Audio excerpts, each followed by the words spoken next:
Alright guys, welcome back. Got another trailer here for Faye, so let's go ahead and run it. This should be the second summer banner. So, working up a sweat. Alright, it's going to be hard to top Summer Hoder, but let's see if they can do it. So, special heroes to battle. Oh, we have Ike coming in first. Alright, so a Summer Ike, full tilt Merc. Alright, so Ike is going to be a sword infantry type. He's got a flag there behind him. Interesting. Artwork looks kind of demote level. But it is Path of Radiance Ike, though. My favorite of the two. Alright, before Ike was on the juice. I like that. He does the Goku stretch. Alright, so we got to show him up against Burger King because why not? So, Grail Flag, 16 might, 1 range, -1 special trigger. At start of turn, grants attack, defense, and res great talent +2 to unit and allies in 3 rows of 3 columns centered on unit. After combat, if unit attacked, grants attack, defense, and res great talent +4 to unit and allies within 3 rows or 3 columns centered on unit. Grants all stats up 15 to unit. Neutralize foes' bonuses to attack and defense. Unit deals +25 damage. Reduce damage from foes' attacks by 15, and reduce damage from their special by 15. And grants special cooldown count -2 to unit before unit's first follow-up attack during combat. Alright, pretty good. He gets the ramp on the follow-up as opposed to, like, the opponent's first attack, which is nice. Just a cheeky way to get by, like, scowl effects and stuff.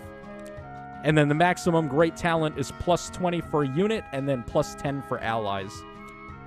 So, not really much going on in his weapon outside of the great talent support, which we have a lot of ways to get great talent right now. Alright, he's got a new special, Aether's Root. 5-hit cooldown. When special triggers, boost damage by the greater of units or foes' defense, and recovers half of units' maximum HP. At start of player phase or enemy phase, grants Radiant Hero, and reduce percentage of foes' non-special DR by half skills during combat to unit and allies in 2 spaces for 1 turn. Foe can make a follow-up attack before unit's next attack during combat. Okay, so he has built-in patience on that. Well, not really patience, but the built-in forced vantage, or what would we even call that? Like forced desperation? And then neutralize effects that inflict special cooldown charge -X on unit. So guard, essentially. Reduce the effects of deep wounds by half, and then neutralize effects that prevent units' counterattacks and reduce damage from foes' attacks by 40%. But if unit receives consecutive attacks, reduces damage from foes' second attack onward by 70%. Alright, so essentially he's just a better version of the other Ike, the Harmonic Ike at the moment. Yeah, Radiant Hero, I believe that's the support from the Harmonic Ike that gives distant counter and close counter and stuff. Oh, he has Rise Above. Ooh. Yeah, pretty juicy fodder. And then he has Patience as well, and then Defense and Res Tenet Hone. Okay, so at the start of player phase or enemy phase, grants Bulwark to unit for 1 turn, and grants Defense and Res up 6, and neutralizes penalties on unit during combat to unit and allies in 2 spaces for 1 turn. Grants a bonus to unit's defense and res equal to the number of allies in 3 rows of 3 columns centered on unit ×2, with a max of 6. Unit deals +5 damage, and then reduce damage from foes' first attack by 5 during combat, first attack, and brave attack. It's okay, I guess. Not quite as good as Instruct, obviously. I mean, Instruct goes hard on this guy, because he's already giving a lot of great talent on his weapon. Or they could have just went the boring route and just give him, like, Kanto Curb or something. But he seems like he'll be a good fodder unit just for Patience and Rise Above. It shouldn't be harder to get this guy. He should be easier to get than Emblem Roy on this banner, because he's not triple color sharing. Alright, so we're taking care of Burger King there. Here are his stats. I'm not even going to bother because we already know there's a lot of great talent going on. So his stats there are going to be very inaccurate.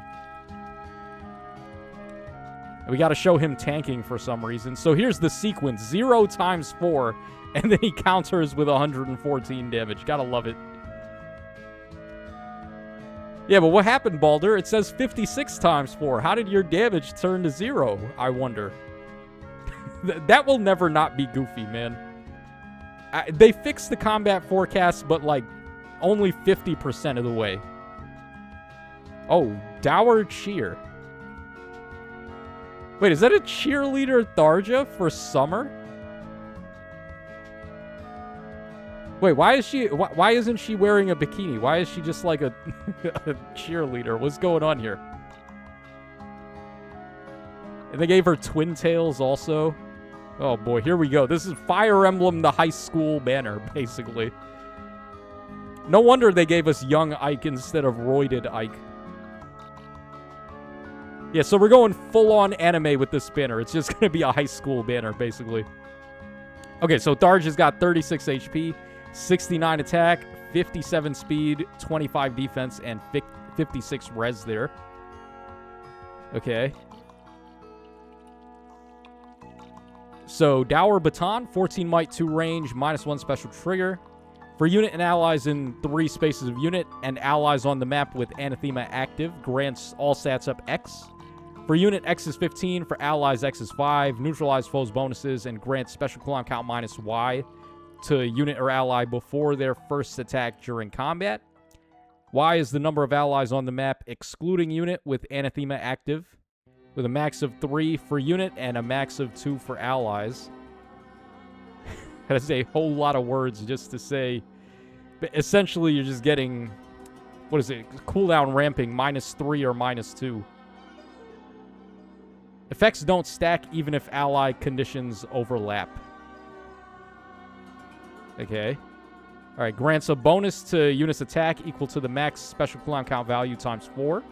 Reduce damage from foes' attacks by 15, and neutralize effects that guarantee foes' follow-ups and prevent units' follow-ups. And also, if decreasing the speed difference necessary to make a follow-up by 10 allows unit to trigger a follow-up, then you get Potent 100. Alright, sure. Then we have Comet again. Long Dead. So, grants all stats up 9. Those should be visible stats. At start of player phase or enemy phase, grants Anathema, Pulse Follow, and True Charge to unit and allies in 3 spaces for 1 turn. Unit deals plus X times 3 damage, excluding on AoEs. Reduce damage from foes' attacks by X times 20%. And reduce damage from foes' attacks by an additional X times 3 during combat. And also, if X is greater than or equal to 2, then foe can't trigger specials during combat. Oh boy. Yeah, so that is ripped straight out of the Attuned Tharja. That's a very good effect. After combat, recovers X times 3 HP to unit. And X is the number of allies on the map with Anathema active with a max of 3, which is basically going to be a max of 3 all the time because she's giving it already. You know, for something like a cheerleader theme, I would have expected them to have a brand new rally type of skill that's doing a bunch of different things. But no, they're just a regular unit. What's even the point? We have a cool new theme here. We have a cheerleader. So what would you think would be the first thing to do with a cheerleader? Give her a new rally skill, right? But no. Why are they so devoid of creativity? It's not even about creativity either. It's just like the most obvious thing in the world. And they still couldn't think that far ahead. Alright, then we have Speed and Res Unrest. Another Unrest skill. Pulse Follow Con, because we don't have enough pulse skills for these infantry units yet, apparently. At start of player phase or enemy phase, if any foes in 3 rows of 3 columns center on unit have less res than unit's res plus 5, inflicts exposure and discord on those foes through the next actions. Grants a bonus to attack and speed equal to unit's max special cooldown count value plus 2. Reduce damage from foes' first attack by 5 and their brave attack, and then grants special cooldown count -2 to unit before unit's first follow-up attack during combat. Yeah, how many different flavors of pulse skills can we invent? Let's just keep going. Pulse skills and Tempest skills. They're never going to run out of those, huh? That's just where we are right now. Alright, so here we go. Okay, I like her little dance that she did there.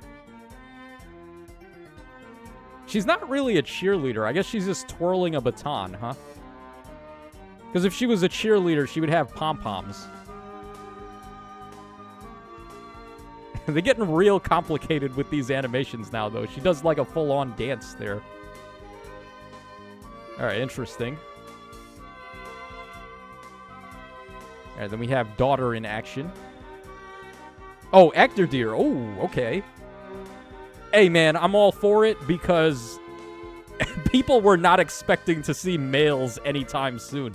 Considering the last banner was, like, all females for summer, and there's no Tempest Trial units anymore, which decreases the male unit releases by, like, tenfold. We actually got 2 men on this banner. So, we'll chalk that up to a W for the people that want some male fan service. All right, we got Ectordeer as a green tome, or not a green tome, a green beast cavalry type. All right, looks like he's the gym teacher here.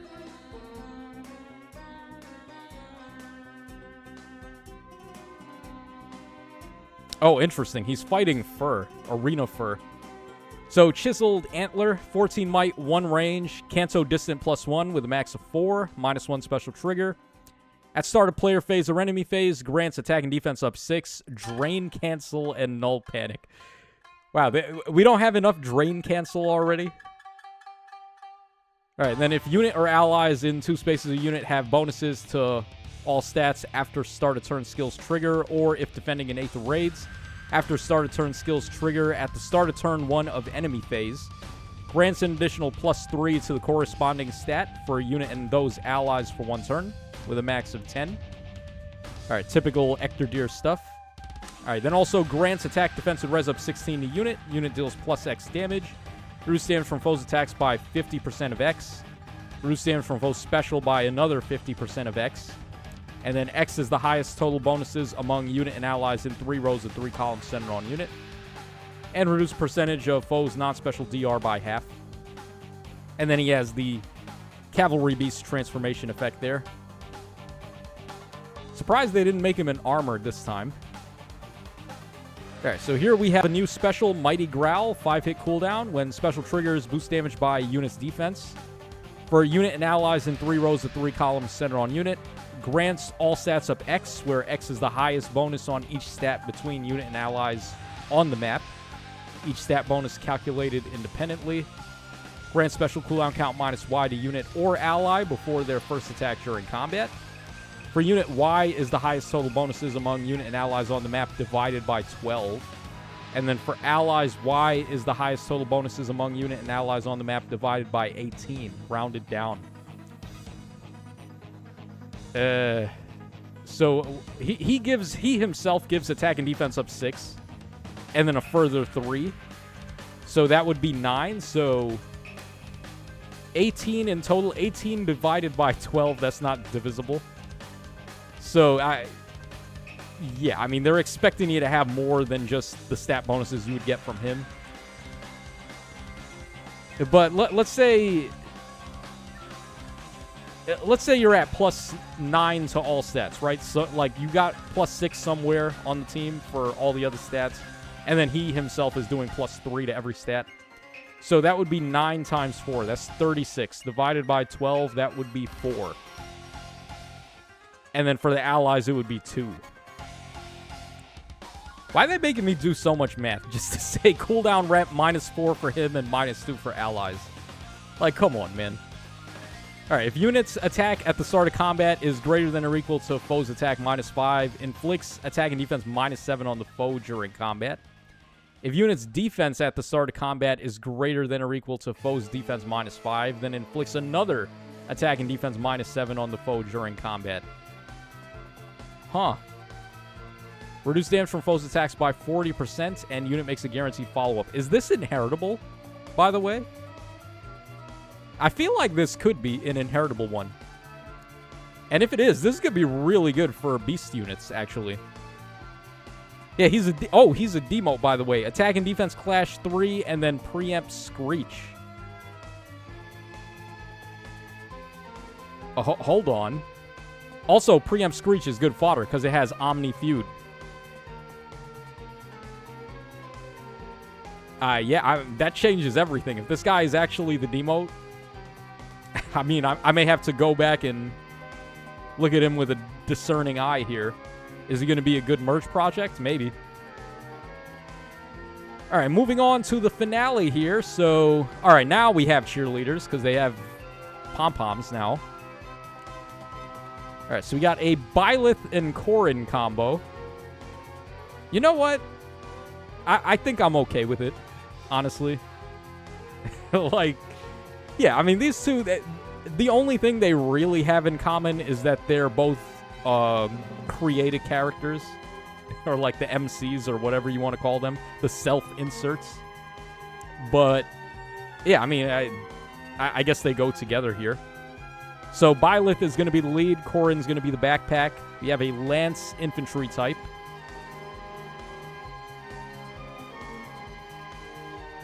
All right, stats are right here. 40 HP, 59 attack, 44 speed, 41 defense, and then 27 res. We got drops to attack and speed there. Oh, they have a style, too. Interesting. They have the 3-range style. Oh, boy. All right, so Guiding Lance, 16 might, 1 range, -1 special trigger, distant counter. At start of turn, grants attack and speed, great talent, +2 to unit and allies in 3 rows of 3 columns. After combat, if unit attacked, grants attack and speed, great talent, +4 to unit and allies in 3 rows of 3 columns. Grants all stats of 15 to unit. Unit deals +25 damage. Reduce damage from foes' attacks by 15. Reduce damage from foes' special by another 15. And then neutralizes guard on unit. And then they have the Sublime Heaven style. Unit can attack foes 3 spaces away. Grants special clown count -1 to unit before unit's first attack during combat. And then if the foe uses a beast or dragon weapon and unit special triggers, then deals damage equal to 20% of unit's attack. And then all the other effects like the Bulwark and all that stuff. Foe can counterattack if they're an armored unit or range of 1 and all that stuff. Yeah, then great talent goes up to +20 for unit and +10 for allies. We're getting a lot of great talent lately, aren't we? I wonder if they're going to have that new beast skill, the one from the Sharena, the upgrade to Speed Taker. That's a really good passive. Okay, so Divine Rumble, 5-hit cooldown. When special triggers, boost damage by unit speed. At start of turn and at the start of enemy phase, except in SD. For unit and allies in 3 spaces, a unit grants Professor's Guidance skill and dodge for 1 turn. Is that the same one as Brave Male Byleth? Professor's Guidance skill? I think it was different. I think his was just like Professor's Guidance. I don't think it was skill. Yeah, sneak peek down there. Yeah, it is new, or else they wouldn't have explained it. And if special clown count is at its max value, grants -1 cooldown. If foe initiates combat and unit speed is better than the foe's speed, unit can counterattack before the foe's first attack. Oh, she has Vantage, too. Reduce damage from foe's first attack by X%. If unit initiates combat or during unit's first combat initiated by foe each turn. X is 80, otherwise X is 40. And then first attack and brave attack. And reduce damage from foe's follow-up attack by 40% during combat. And if decreasing the speed difference necessary to make follow-up by 10 lets you trigger a follow-up, then you get Potent 100. So Professor's Guidance skill, while unit lives, unit gets double SP after combat or after using an assist. Grants all stats of 5 to unit. Unit deals +7 damage and reduces damage from foes' attacks by 7 during combat, and grants special cooldown count -1 after combat. Yeah, pretty good. You got true damage, you got true DR, you got stats, and then you got Omni Valor, which is... I mean, that's the goated passive, right? Like, that's the goated effect. Just make my life easier when I'm grinding SP. All right, Swift Spectre is back again. Counter Dull. So we got a new B skill here. If a skill compares unit speed to foe or ally speed, then treats speed as if granted +7. Reduce damage from foes' AoEs by 80%. Inflicts attack speed and defense -4 on the foe. Neutralize foes' bonuses and deals damage equal to 20% of speed. Reduce damage from foes' attacks by 20% of speed. And neutralize effects that prevent units' counterattacks during combat. Oh, it's literally just a better version. She's just a better Brave Male Byleth. She has his B skill, but better. She has his support effect, but better. She has his style, but better. I mean, she's literally just him, but better. And then we have attack and speed, Tenet Hone. I'm guessing it's the same effect as ICAD, except we're doing attack and speed now instead of attack and defense. Or defense and res, rather. Yeah, it looks just about the same. They're going to have a button as well, a harmonic button. Corrin looks very cute there. Alright, Meliai getting bullied for no reason at all. Cow does 0 damage. Big surprise. Alright, then a whole lot of great talent procs. Alright, so the button here is grants Resonant Blades and Resonant Shields to unit and allies from the same titles. And then applies Divine Vein Vert on unit space and spaces in 3 spaces a unit for 2 turns. Yeah, that's a throwaway. Not a good one, but whatever. Really, the only harmonic buttons that are actually worthwhile are the ones that have the dance effect. Because otherwise, like, they really hold back on the harmonic skills outside of the dance ones. And then it's the duo buttons that mostly are better. I don't know why that needs to be the case. Like, why can't the harmonic buttons be as good as the duo buttons? But then again, we don't really get crazy duo buttons all the time either. And yeah, she has Vantage, so Erica just gets squashed. Gotta love how that Erica lasted for like 5 minutes before the meta just completely turned on her. Alright, yeah, literally the high school banner. We're on the racetrack here. Alright, so yeah, Ector Deer is going to be the demote. Now, is this banner worth summoning on? I think Byleth seems pretty good. Tharj is probably good too because she can neutralize specials if her conditions are right. Not sure about Ike, he's probably okay. Ector Deer being a demote, he's probably one of the better demotes that we've seen. So if you want to summon, I guess there's definitely some stuff here that could be worthwhile to pick up. I'm personally not going to summon. I'm just saving orbs. I don't even know why, but I am. Let's just see how many orbs we can save before something happens. All right, before we get out, let's head over to X. Let's take a look at these inheritances for the new passives. And we should also be getting the data mines tonight too, but I'm not sure what time they're going to be. Because I believe we have summoner duels going on right now. Okay, so Counter Dull is infantry melee only. And that does not include beasts and dragons, unfortunately. And then Tenet Hone is for infantry melee only as well, but this time we do allow dragons and beasts. Yeah, and then Pulse Follow Khan is infantry only and all weapon types. And then, yeah, Tenet Hone, the same exact thing. So, yeah, let me know what you guys think in the comment section down below. Are you going to be summoning on this banner, the Cheerleader banner? I wonder if we're still getting a Summer 2 banner then, or did they just want to change it up? Because, like, I mean, it's not a bad concept, right? Like, out of all the concepts that I've been pondering for them to possibly do, Cheerleaders were an idea for sure. But they did do it a little bit differently than I was expecting. I was expecting it to just be like a big rally banner with new rally skills. But yeah, this is your boy Tacho signing out. Stick around because we will be getting the data mines at some point. So that's all for now, and I will see you guys again when that time comes.